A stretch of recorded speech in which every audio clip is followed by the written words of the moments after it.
Hi! Hello! Kumusta po kayo ulit? Ayun, katatapos lang ng Kippur ngayon. Siguro lahat ng mga tao kumakain na ngayon. Kaya i-break ko din yung fasting ko ngayon. Ayun. 4 na itlog, konting manok, at saka leaves. Dry leaves to, hindi ko alam kung ang tawag dito. Pinakulo ko lang ng tubig. Ayan, ito. Sabaw din ng vegetable.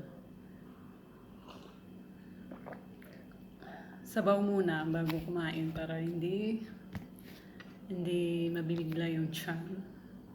Saka huwag kayo kain ng mga carbohydrates kapag tapos kayo nag-fasting kasi para hindi mag-spike masyado yung insulin.